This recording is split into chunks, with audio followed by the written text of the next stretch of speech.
रंजू जी, सुरेंद्र जी और सभी साथी जो वहां उपस्थित हैं सभागार में, सबको सादर प्रणाम।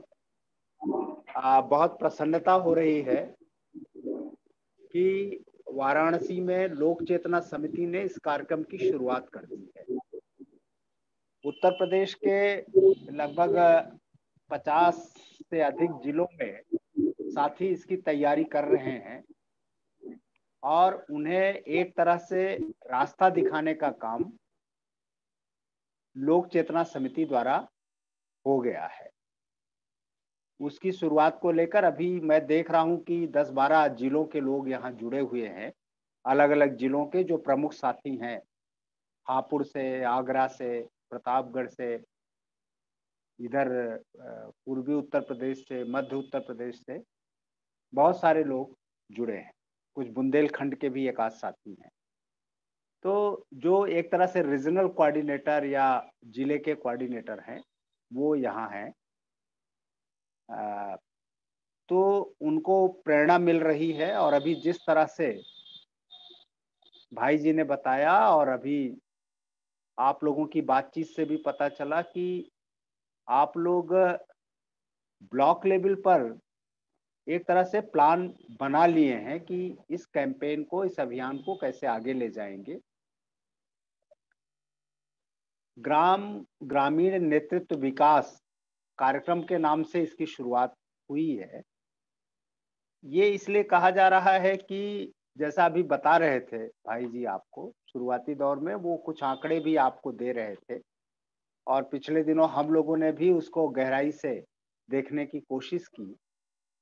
तो ये लगा कि पहली चीज तो ये हमें जानना चाहिए कि जो पंचायत है या लोकतंत्र में कोई भी जो सरकार होती है वो व्यक्ति नहीं होता सरकार के रूप में। राजतंत्र में व्यक्ति जरूर सरकार होता था, राजा ही सरकार होता था। जब हम सरकार कहते हैं तो राजा और सरकार में यही अंतर होता है। राजा भी सरकार के रूप में होता है, लेकिन जब सिर्फ सरकार होती है, राजा नहीं होती, तो सरकार एक संस्था होती है। सरकार कोई एक व्यक्ति नहीं होता, वो एक संस्था होती है। और जब संस्था होती है तो फिर बहुत सारे लोग होते हैं जो सरकार के रूप में काम करते हैं, उस पूरे सिस्टम के हिस्से होते हैं। तो जब पंचायत को सरकार कहा जा रहा है या ये तीसरी सरकार जिसको कहा जा रहा है, तो पंचायत भी कोई व्यक्ति नहीं है, पंचायत भी एक संस्था है। ये अलग बात है कि आज की तारीख में जो है वो पंचायत एक व्यक्ति के रूप में ही दिखाई पड़ रही है सामने। अभी थोड़ी देर पहले, लगभग आपका कार्यक्रम शुरू होने के पहले, मैं व्हाट्सएप देख रहा था तो राजस्थान का जो तीसरी सरकार अभियान का व्हाट्सएप ग्रुप है उस पर एक पोस्ट आई थी। वो पोस्ट आई है अभी। पोस्ट क्या थी? पोस्ट में ये लिखा था कि एक ग्राम पंचायत के में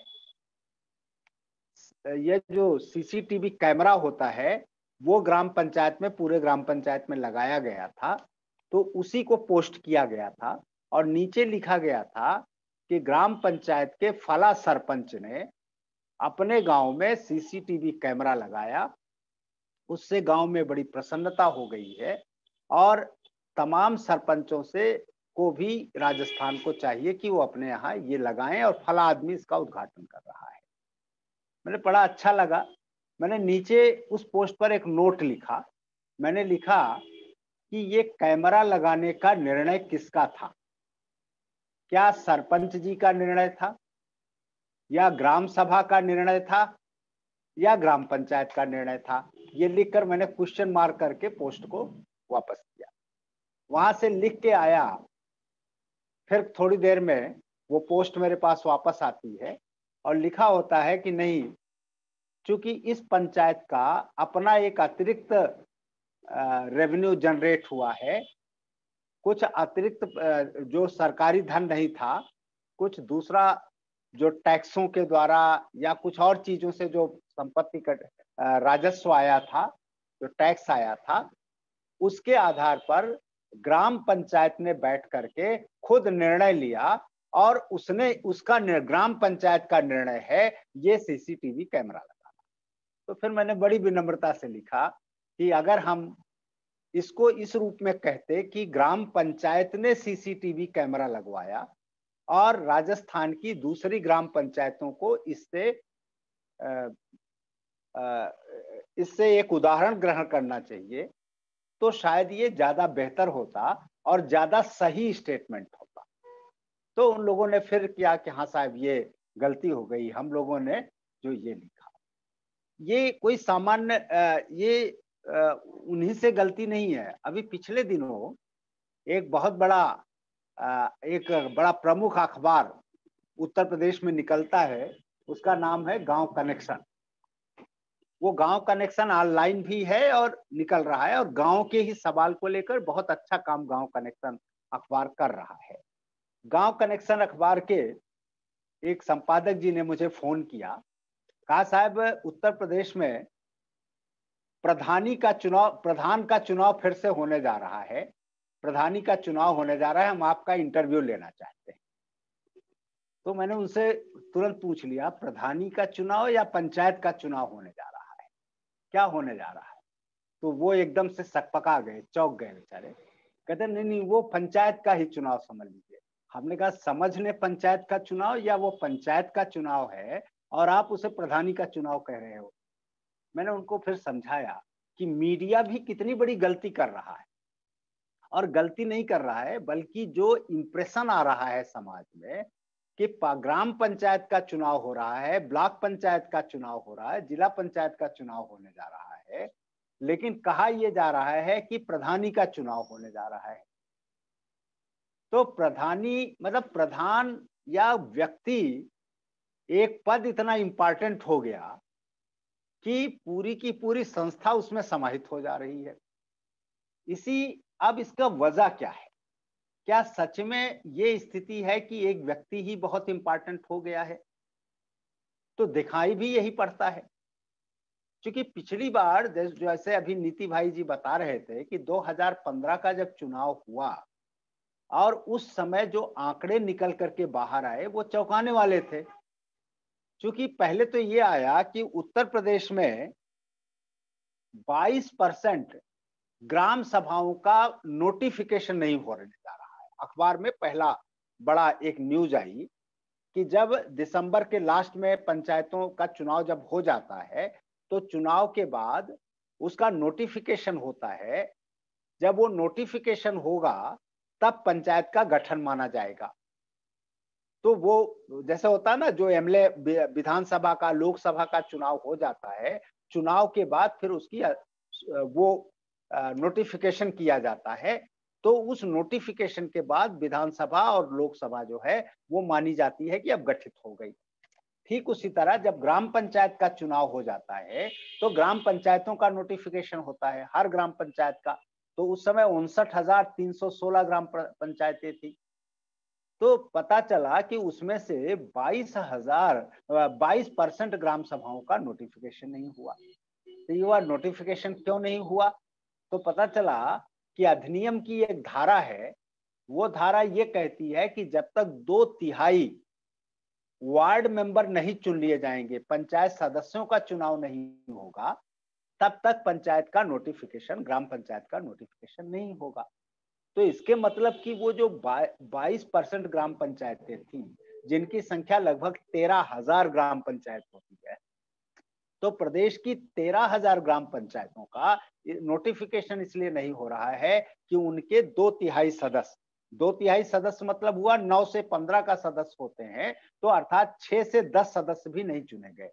कहीं 6 सदस्य नहीं चुने जा सके, कहीं 10 सदस्य नहीं चुने जा सके, आबादी के हिसाब से जैसी बड़ी छोटी ग्राम पंचायत थी। तो ये एक तो आश्चर्य ये हुआ। दूसरा ये हुआ कि तो सदस्यों की क्या स्थिति है, तब और डीप में जाया गया और गहराई में जाके देखा गया। तो देखा ये गया कि लगभग 1,30,000 से ज्यादा मेंबर्स जो हैं वो चुने ही, उनके पद पर कोई खड़ा ही नहीं हुआ। 1,30,000 मेंबर्स के पदों पर कोई खड़ा ही नहीं हुआ उत्तर प्रदेश में। फिर पता चला कि यही नहीं था, बल्कि लगभग जाकर के एक बड़ी संख्या में जो थे, करीब 3 लाख से ज्यादा पदों पर निर्विरोध चुनाव हो गया था। अब निर्विरोध चुनाव का तो वार्ड मेंबर में क्या होगा कि एक ही व्यक्ति खड़ा हुआ होगा, जबरदस्ती खड़ा कर दिया गया होगा। लेकिन जैसा आप भी जानते हो, प्रधान जी भी कई जो समझदार प्रधान है वो जानता है कि अगर 2/3 सदस्य नहीं चुने गए तो अल्टीमेटली पंचायत का गठन ही नहीं होगा। तो वो क्या करता है, खुद ही पैसा जमा कर देता है, अपने ही कुछ लोगों को या किसी तरह दबाव डाल करके या मोटिवेट करके कम से कम 6 सीटें तो वार्ड मेंबर को चुनवाई वो खड़ा ही कर देता है। तो लगभग जहां ये आ रहा है 3 लाख निर्विरोध, उसमें एक बड़ी संख्या ऐसे लोगों की रही होगी जो इस प्रोसेस में आए। तो लगा कि क्या इतने बड़े जो लगभग 7,34,000 के आसपास वार्ड मेंबर हैं, उसमें लगभग 60% वार्ड मेंबर के पदों पर कोई इच्छुक ही नहीं है। तो कैसा पंचायती राज है? जबकि जब भी बात होती है केंद्र के स्तर पर, भारत सरकार के स्तर पर, राज्य सरकार के स्तर पर, अंतरराष्ट्रीय स्तर पर, तो यही चित्र प्रस्तुत होता है कि हर गांव में एक ग्राम पंचायत है और ग्राम पंचायत बेहतर तरीके से काम करती है। इसीलिए अब सारी योजनाएं, सारे कार्यक्रम और सारे अधिकार धीरे धीरे गांव को ट्रांसफर किए जाएंगे और संविधान भी यही मान करके चलता है। देश की व्यवस्था इसी, अभी 15वां वित्त आयोग आ रहा है, हुआ तो उसने उसकी संस्तुति आई तो उसमें भी ये मान करके चला गया।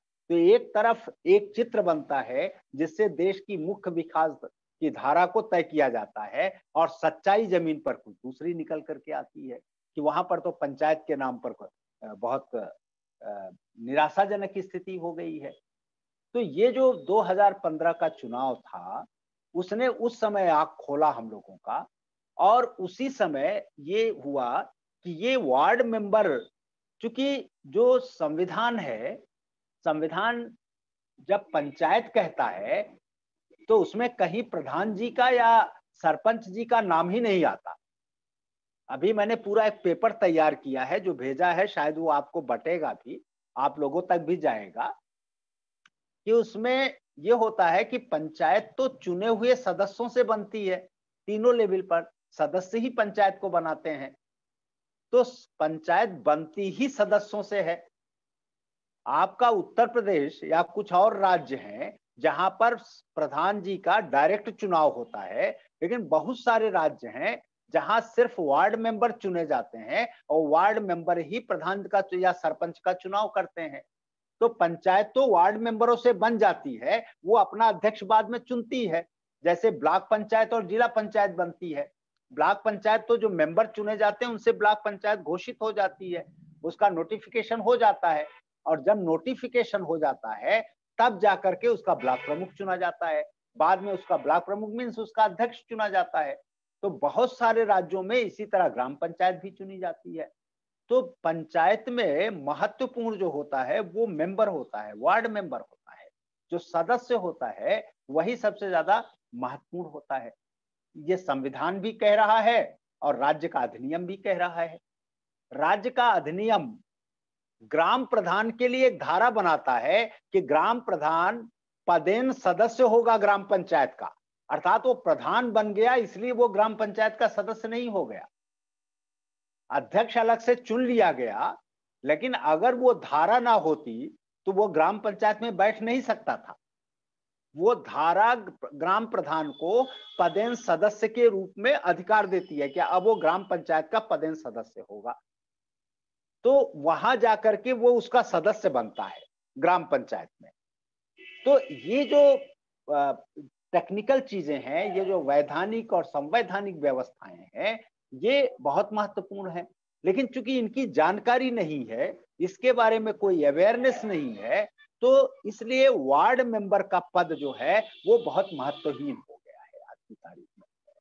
प्रधान ही अकेला एक पद रह गया है उत्तर प्रदेश की पंचायती राज व्यवस्था में, जिसके लिए सारे संघर्ष हैं, जिनके लिए सारी प्रतिस्पर्धा है और जिसे माना जाता है कि यही सब कुछ है, जबकि पंचायती राज व्यवस्था जैसा नहीं कहती है। एक चीज। दूसरा, कि कोई भी अधिकार जो पंचायती राज व्यवस्था के अंतर्गत मिला है, वो अधिकार ग्राम पंचायत को मिलता है। वो अधिकार किसी पद विशेष को, अध्यक्ष को या व्यक्ति को नहीं मिलता। कोई अधिकार ग्राम प्रधान को अलग से नहीं मिला है। वो चूंकि ग्राम पंचायत का अध्यक्ष होता है, इसलिए ग्राम पंचायत जो सामूहिक निर्णय लेती है, उस निर्णय को बाद में क्रियान्वित करने की जिम्मेदारी उसकी होती है। सीओ वो है, उसका एक तरह से एग्जीक्यूटिव ऑफिसर जो कह लीजिए, या उसका कार्यकारी अधिकारी अध्यक्ष होने के नाते वो होता है, ग्राम प्रधान होता है। इसलिए उसकी जिम्मेदारी होती है कि ग्राम पंचायत जो निर्णय लेगी, असली निर्णय तो ग्राम सभा लेती है। जितने नीतिगत निर्णय है, प्लानिंग का जितना निर्णय है, जितना योजना बनाने का कार्य है, नीतिगत निर्णय जितने हैं, लाभार्थियों के चयन का है, या जितने भी महत्वपूर्ण निर्णय है, वो गांव की ग्राम सभा लेती है, उसको अधिकार है। ग्राम सभा जो निर्णय ले लेगी, उसको ग्राम पंचायत लागू करेगी। अब ग्राम पंचायत उसको लागू करने के लिए प्रशासनिक निर्णय लेती है, उसको कहा जाता है नीतिगत निर्णय नहीं लेती, ग्राम पंचायत प्रशासनिक निर्णय लेती है। तो प्रशासनिक निर्णय जो है, वो जब ग्राम पंचायत के सारे सदस्य मिलकर के ले लेते हैं, तो उस प्रशासनिक निर्णय को लागू करने की जो जिम्मेदारी है, वो उसको जो लीड करता है, वो ग्राम प्रधान करता है। लेकिन इतना ही नहीं है, आगे और है कि अब लागू करने की जिम्मेदारी 6 कमेटियों में बांट दी गई है उत्तर प्रदेश में। 6 कमेटियां हैं। कमेटियां बनाई ही इसीलिए गई हैं कि वो जितने 29 विषय हैं और उन विषयों से जुड़ी हुई जो भी कार्यक्रम हैं या जो योजनाएं हैं, उनको क्रियान्वित करने का काम जो है वो कमेटियां करेंगी। कमेटियां उसकी निगरानी भी करेंगी, कमेटियां उसको जस्टिफाई भी करेंगी कि जो काम हो गया वो सही हो गया, तभी जाके उसके बाद भुगतान होगा उसको। तो कमेटियां, और कमेटियां जो हैं, एक वार्ड मेंबर 3 कमेटियों का सदस्य होता है। और उत्तर प्रदेश में 6 कमेटियों में 2 कमेटी का अध्यक्ष जो है वो ग्राम प्रधान बनाया गया है, जिसमें एक प्रशासनिक कमेटी है और दूसरी नियोजन की है, प्लानिंग की है। इसका ग्राम प्रधान अध्यक्ष होता है। तीसरी एक कमेटी है जो शिक्षा समिति है। शिक्षा समिति का अध्यक्ष उप प्रधान को बनाया गया था। क्योंकि अब उप प्रधान का पद उत्तर प्रदेश में खत्म हो गया है, इसलिए उप प्रधान की जगह अब प्रधान ही उसको देखता है, या कहीं कहीं वार्ड मेंबर को। बाकी जो 3 कमेटियां हैं, जिसमें निर्माण समिति है, स्वास्थ्य समिति है, जल संरक्षण समिति है, तो ये जो 3 महत्वपूर्ण समितियां हैं, स्वास्थ्य के साथ कल्याण समिति भी है, अर्थात जितने कल्याणकारी कार्यक्रम हैं स्वास्थ्य के साथ साथ, वो सब उस समिति के अंतर्गत आते हैं। तो इन 3 कमेटियों का जो सभापति होगा, अध्यक्ष सभापति बोलते हैं उसको, चेयरमैन जो होगा वो वार्ड, कोई ना कोई वार्ड मेंबर होगा, बाकायदा वो चुना जाएगा ग्राम पंचायत में, वार्ड मेंबर होगा। और चूंकि हर कमेटी में 6 सदस्य होने हैं, 6 सदस्य होते हैं, तो आप सोच लो कि 6 छंग 36, 6 कमेटी है तो 36 सदस्य चाहिए। अब आपके पास अगर 9 सदस्य हैं तो 36 सदस्य कहां से पैदा होंगे? अर्थात फिर एक वार्ड मेंबर को 4 कमेटियों में जाना होगा, 9 चौक 36, तब जाके संख्या पूरी होगी। तो अर्थात एक वार्ड मेंबर कम से कम 3 से 4 समितियों का सदस्य होता है, और वही समितियों को सारे निर्णय के अधिकार हैं, क्रियान्वयन के और उसको काम करने का अधिकार है एक तरफ। तो ये यहां पर आकर वार्ड मेंबर का जो महत्व होता है, वार्ड मेंबर की जो जिम्मेदारी बनती है, वो बहुत महत्वपूर्ण बन जाती है। दूसरा, ये जो वार्ड होता है, जो लगभग 25 से 30 घरों का एक वार्ड बन जाता है, 100 से 150 की आबादी पर एक वार्ड उत्तर प्रदेश में बनता है। 150 की, आप 150 लगभग मान के चलिए।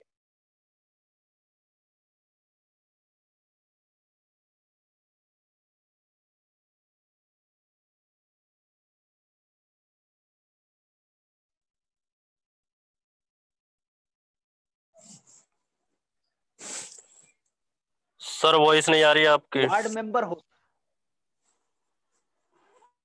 अब आ रही है अब? हाँ जी सर, अब आ रही है।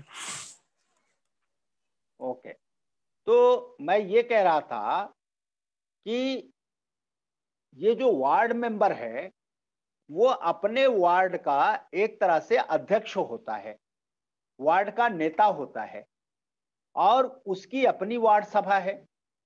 वो अपनी वार्ड सभा उत्तर प्रदेश में ये व्यवस्था नहीं है अभी इत्तेफाक से, लेकिन देश के बहुत सारे राज्य ऐसे हैं जहां बाकायदा वार्ड सभा बनाई गई है।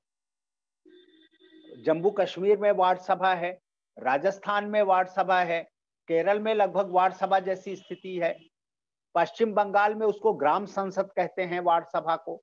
तो ऐसे कई राज्यों में वार्ड सभाएं हैं। ये वार्ड सभा की भी बाकायदा बैठकें तय हैं कि साल में 4 बैठकें होंगी, इसका ये कोरम होगा, इसको ये अधिकार होगा। जैसे ग्राम सभा को के लिए सारे प्रावधान किए गए हैं, वैसे वार्ड सभा के लिए अधिनियम में सारे प्रावधान किए गए हैं। और उस वार्ड सभा का जो अध्यक्ष होता है वो वार्ड मेंबर होता है, और सारी चीजें सारी योजना जो प्लान बनेगी वो वार्ड के लेवल पर पहले बनेगी, जो क्रियान्वयन होगा वो वार्ड के लेवल पर होगा। तो ये जो वार्ड है वो बड़ा महत्वपूर्ण हो जाता है। उत्तर प्रदेश में ना होते हुए भी 2 स्थितियां हैं। एक स्थिति तो ये है कि वार्ड मेंबर खुद अपनी पहल करके अगर वार्ड की सभा करने लगे, वार्ड से सुझाव लेने लगे, वार्ड की समस्याओं को चिन्हित करने लगे, और वार्ड के सदस्यों के साथ उस वार्ड का सदस्य कौन होगा, जितने मतदाता हैं उस वार्ड के, उन सारे मतदाताओं को मोटिवेट करके, नागरिकों को, वयस्क नागरिकों को मोटिवेट करके ग्राम सभा में जाने लगे, और ग्राम सभा में उसके साथ वो लोग जाएं, तो निश्चित रूप से जो प्रस्ताव वार्ड सभा में पास होगा उसके, वो ग्राम सभा में भी पास होगा, और वार्ड की सही आवाज ग्राम सभा में जाएगी। और ग्राम पंचायत में चूंकि वार्ड का वो रिप्रेजेंटेटिव होता है, प्रतिनिधि होता है, तो वहां के निर्णय को भी वो सीधे प्रभावित करेगा, वहां निर्णय में सीधे भागीदारी करेगा। एक तो ये स्थिति है, ना होते हुए भी प्रावधान एक वार्ड मेंबर ये रोल प्ले कर सकता है। दूसरा कि जितनी स्कीमें हैं, अभी आप एमजी नरेगा ले लीजिए, प्रधानमंत्री आवास योजना ले लीजिए, इन सब में आप अगर देखोगे, और सबसे बड़ी योजना जो इस समय आ गई है ग्राम पंचायत विकास योजना। ग्राम पंचायत विकास योजना में जो केंद्रीय भूमिका है, महत्वपूर्ण भूमिका है, वो वार्ड मेंबर की है। वार्ड मेंबर की भूमिका सबसे महत्वपूर्ण है, क्योंकि वहां पर समस्याओं का चिन्हीकरण जो होगा, आवश्यकताओं का जो चिन्हीकरण होगा, वो वार्ड के स्तर पर होगा। और उसमें कहा गया है कि वार्ड मेंबर अपने वार्ड की मीटिंग बुलाएगा, और उसमें अपने वार्ड के लोगों के साथ चर्चा करके वो समस्याओं की सूची बनाएगा। तो शुरुआत तो ग्राम पंचायत विकास योजना की यहां से होती है। फिर ग्राम सभा में उसके वार्ड से जो मुद्दे निकल करके आए हैं, जो आवश्यकताएं और समस्याएं चिन्हित हुई हैं, उसकी वकालत भी जाकर के वही करेगा अपनी ग्राम सभा में।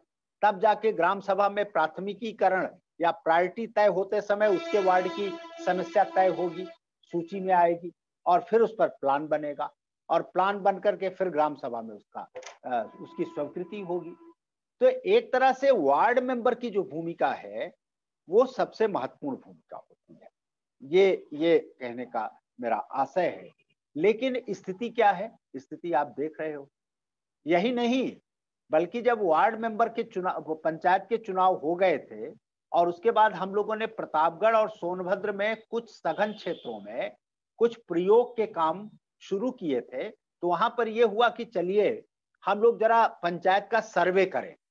तो 10 ग्राम पंचायतों का सर्वे प्रतापगढ़ में किया गया था, और 10 ग्राम पंचायतों का सर्वे सोनभद्र में किया गया था। और उस सर्वे के दौरान उन 20 ग्राम पंचायतों के जो अध्यक्ष जी हैं ग्राम पंचायत के, अर्थात प्रधान जी, उनका तो सर्वे हुआ ही था, साथ ही हर ग्राम पंचायत से 5-5 वार्ड मेंबर का भी सर्वे हुआ था। तो करीब 100 वार्ड मेंबर का सर्वे हुआ था। तो उन 100 वार्ड मेंबर का जो रिजल्ट आया वो और चौंकाने वाला आया। प्रधान जी वाला तो अभी मैं चर्चा नहीं कर रहा हूं, लगभग वो भी घूम फिर करके उतना था, थोड़ा बेहतर था।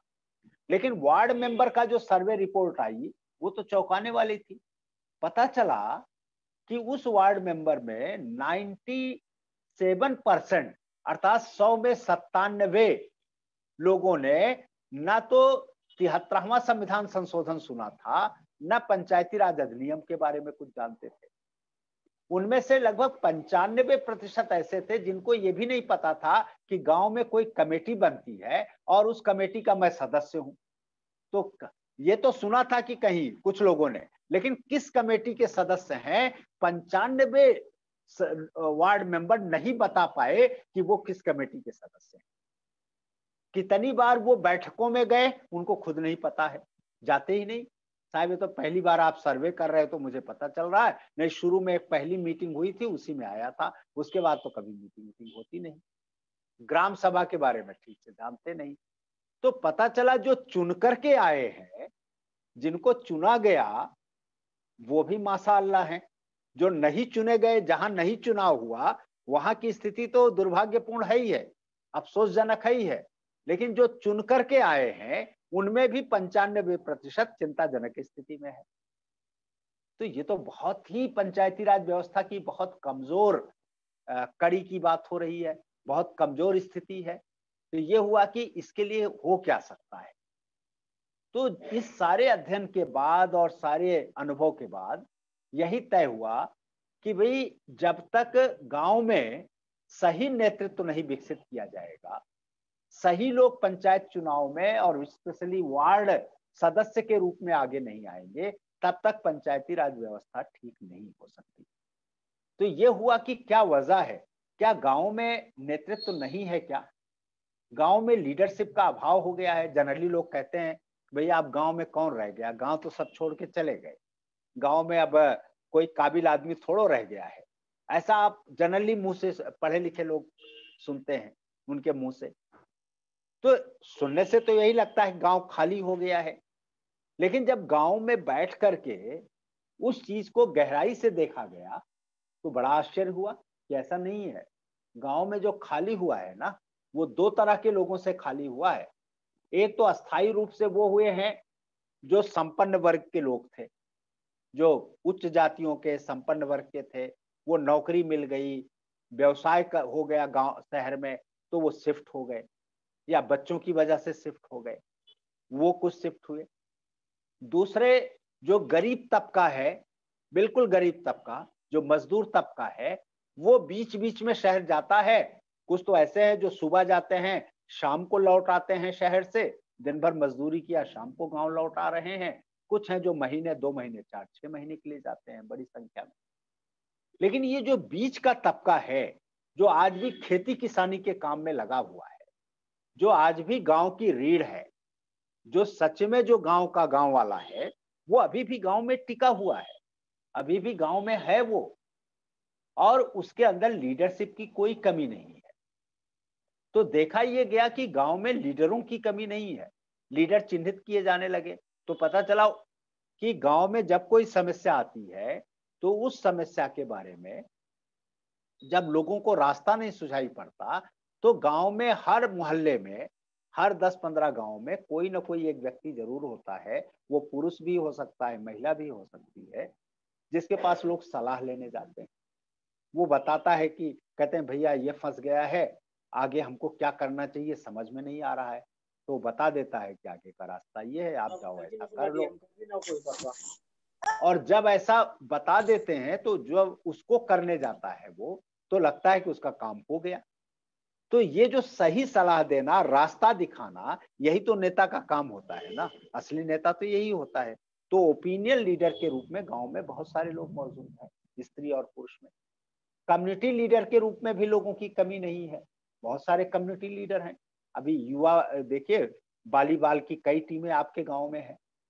अब की बार तो नहीं, पिछले साल में आप सोचिए, जब दुर्गा पूजा हुई थी, जब नवरात आई थी अक्टूबर वाली, तो उस नवरात में कितनी दुर्गा पूजा की प्रतिमाएं लग गई थी। कोई ना कोई तो लीड किया था ना उसे। अभी रामलीला होती है, कितनी रामलीलाएं गांव में होने लग जाती हैं। कितने एसएचजी ग्रुप बने हैं गांव में, किसानों का क्लब अलग बना है, नौजवानों का अलग बना है, महिलाओं का अलग बना है। किसी ने लीड करके ही तो बनाया। तो नेतृत्व तो है गांव में, तभी तो ये नए नए संगठन खड़े हो रहे हैं। तो क्या वजह है कि नेतृत्व है, इसके बावजूद इसमें लोग सामने नहीं आ रहे हैं।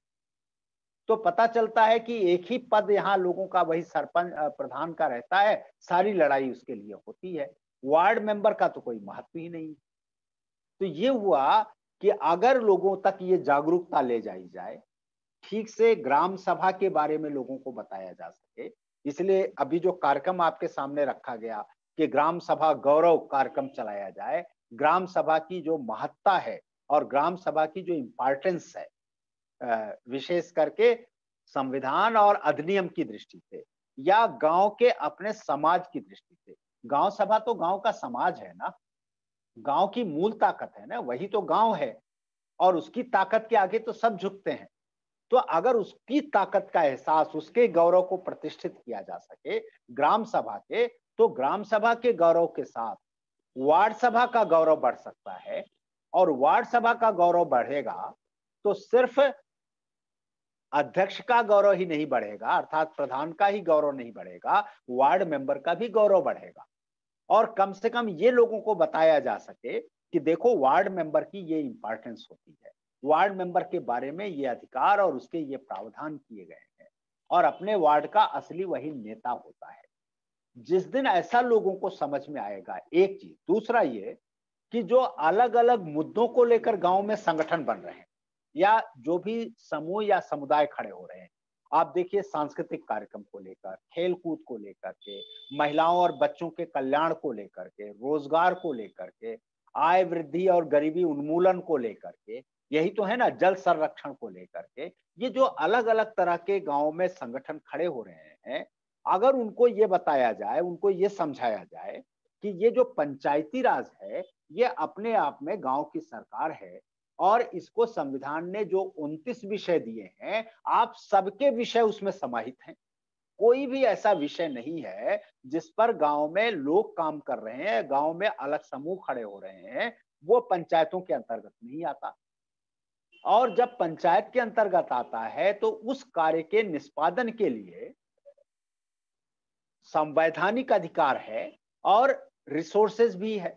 उसके लिए है, अभी आपको चर्चा में ग्राम पंचायत विकास योजना की बात हो रही है, वो गांव का प्लान बनेगा और उसके लिए करोड़ों रुपया हर गांव के लिए आ रहा है, चाहे वो राज्य वित्त आयोग से आता हो, चाहे केंद्रीय वित्त आयोग से आता हो या दूसरी स्कीमों से आ रहा हो।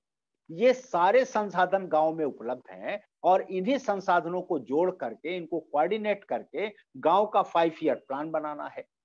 तो ये अगर ये सारे प्रयास, अलग अलग जो लीडर्स हैं, यही लीडर्स अगर इनमें कन्वर्जेंस हो जाए, अगर ये आपस में एक दूसरे से जुड़ जाएं और पंचायत को एक अम्ब्रेला के रूप में समझने लगे और उसे अपनी सरकार समझने लगे, तो गांव में वार्ड मेंबर के लिए भी बहुत सारे काबिल लोग निकल करके बाहर आ सकते हैं, महिलाएं भी, कमजोर तबके से भी और सामान्य तबके से भी, सभी लोग निकल कर बाहर आ सकते हैं। लेकिन इसके लिए एक समझ और एक जागरूकता पैदा करनी होगी, एक वातावरण निर्माण करना होगा, माहौल तैयार करना पड़ेगा। और ये ना माने कि ये तो बड़ी गंदी राजनीति है, ये एक माहौल बने कि गांव के विकास के लिए और सबकी सुखी और खुशहाली के लिए ये पंचायत खड़ी हो रही है, तो एक बेहतर पंचायत गांव की बने जिससे आगे गांव का भविष्य उज्जवल हो सके।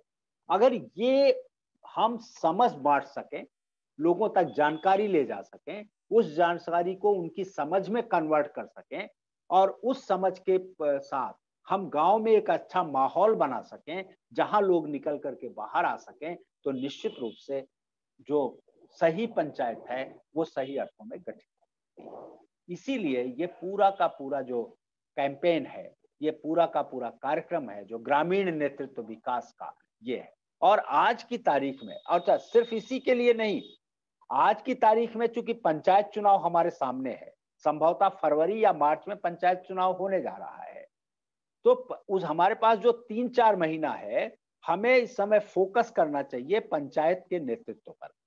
बाकी बाद में दूसरे जो नेतृत्व होंगे, कृषि के क्षेत्र के, रोजगार के क्षेत्र के, सांस्कृतिक क्षेत्र के, खेल के क्षेत्र के नेतृत्व, उनके लिए भी अलग से प्रशिक्षण कार्यक्रम चलाया जाएगा। लेकिन इस समय तो जो स्थानीय सरकार है, लोकल गवर्नमेंट है, जिसको हम गांव की अपनी सरकार कहते हैं, अपनी गांव सरकार, उस अपनी गांव सरकार का जो सही प्रतिनिधि है, उस प्रतिनिधि को जिससे गांव सरकार बनती है, उसके लिए एक वातावरण और उसके लिए एक जागरूकता का कार्यक्रम चले और उसमें अच्छे लोग निकल करके आते हैं, तो बेहतर तरीके से पंचायतें बन सकेंगी और का चीजें आगे बढ़ सकेगी। क्योंकि एक व्यक्ति से, क्योंकि नीति भाई जी का और लोक चेतना समिति के पास तो बहुत सारे उदाहरण हैं। पिछली बार भी उन्होंने, जब मैं 2015 के शुरुआती दौर में यात्रा पर निकला था, पूरे उत्तर प्रदेश की तीसरी सरकार संवाद एवं संपर्क यात्रा कर रहा था, तब नीति भाई जी ने मुझे बताया था कि उन्होंने जो पिछला 2010 का पंचायत चुनाव था, उसमें कई अच्छे लोगों को मोटिवेट करके ग्राम प्रधान के चुनाव के लिए तैयार किया था और वो ग्राम प्रधान के रूप में चुने भी गए थे। लेकिन भाई जी का यही अनुभव था कि जैसे वो चुने गए, कुछ दिनों के बाद उन्होंने मिलना जुलना बंद कर दिया था और जिस उम्मीदों के साथ चुना गया था, वो उम्मीदों पर खड़े नहीं कर पाए थे। तो एक व्यक्ति पर अगर आप केंद्रित रहेंगे, एक व्यक्ति के बलबूते चाहेंगे, तो वो संभव नहीं है। इसलिए संभव नहीं है कि वो व्यक्ति आज की तारीख में जहां खड़ा है, वहां और जिस माहौल में है, वो माहौल बहुत ही माहौल है। उस माहौल में बहुत अच्छी मंशा के साथ वो प्रधानी के चुनाव में खड़ा होता है और लोग उसको जिताते हैं। लेकिन जैसे वो जाता है ना, उस चक्रव्यूह में जब फंसता है तंत्र के, तो वो अकेला रह जाता है और उसको तो दो होता है। एक तो कि उसी में उसको रस आने लगता है, आनंद आने लगता है, तो उसमें वो डूब जाता है, सब भूल जाता है सारे सिद्धांतों को। दूसरा होता है कि लड़ने की कोशिश करता है, तो बहुत दूर तक उस लड़ाई को लड़ नहीं पाता, चूंकि उसकी कोई टीम नहीं होती, वो अकेला होता है अपने गांव में और वो मजबूर हो जाता है सरकार के कानून या सरकारी कर्मचारियों पर आश्रित होने के लिए और वो फिर अपने तरीके से जो दूसरे राज्य सरकार के सरकारी कर्मचारी हैं, उनके पर आश्रित हो जाता है और उसके चलते फिर मजबूर हो जाता है, दो चार गलतियां कर डालता है जाने अनजाने और उन सब में ऐसा फंसता है कि फिर वो सब कुछ आदर्श भूल जाता है, जो नीति भाई से वादा करता है उसको भूल जाता है। इसीलिए जरूरत है कि वो पूरी की पूरी टीम को तैयार करना। अगर वो टीम तैयार हो गई तो गांव तैयार हो जाएगा। आप कल्पना करो, एक वार्ड मेंबर अगर सही वार्ड मेंबर तैयार हो जाए, तो अपने वार्ड के कितने लोग बताया ना, 20-25 घर ना, 100-150 लोग, उसमें से अगर 20-25 घरों से हर घर से एक एक आदमी भी जो समझदार है उसकी सहमति बना करके वो अपनी टीम बनाता है, तो आप कल्पना करो कितनी बड़ी टीम खड़ी हो जाती है गांव में। और अगर वो खड़ी हो जाती है तो हिम्मत है कि गांव के निर्णय को कोई टाल दे और गांव के साथ आकर के कोई बेईमानी कर सके या गांव को धोखा दे सके, फिर तो चाहे वो कितना ही बड़ा अधिकारी हो या कितना बड़ा नेता हो, वो नतमस्तक होकर के गांव को आएगा। तो गांव को अपनी सामर्थ्य, गांव को